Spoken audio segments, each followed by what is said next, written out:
Yang pastinya sih teman-teman ya, kalau dari keluarga ya mungkin sudah pastilah itu, tidak mungkin tidak. Jadi keluarga itu ya pasti kita mau buat apa yang penting kalau itu yang terbaik, mereka semua pasti support sama kita gitu. Terus teman-teman, ya teman-teman kuliah, banyak dari teman-teman orang Batak dan bahkan bukan hanya orang Batak. Di Papua itu kan banyak yang cinta lagu Batak dan ketika saya bernyanyi dan mereka support gitu. Ya walaupun ada beberapa yang bilang, cobalah nyanyi lagu Papua, tapi ya oke, kita akan nyanyi gitu. Cuma ya saya berterima kasih karena banyak teman-teman kuliah, bahkan ada orang-orang yang saya kenal, mereka support sekali sama saya. Terutama orang-orang Batak ya, karena saya nyanyikan lagu Batak gitu. Mereka support sekali sama saya. Untuk lagu Dio saya sendiri, ya pasti tidak lupa saya ucapkan terima kasih buat dokter.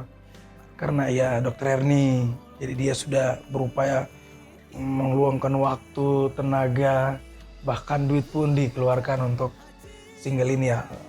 Saya ucapkan banyak terima kasih karena dari dia juga single ini bisa keluar. Tanpa dia ya gak mungkin bisa keluar single ya. Aku harus akui itu gitu.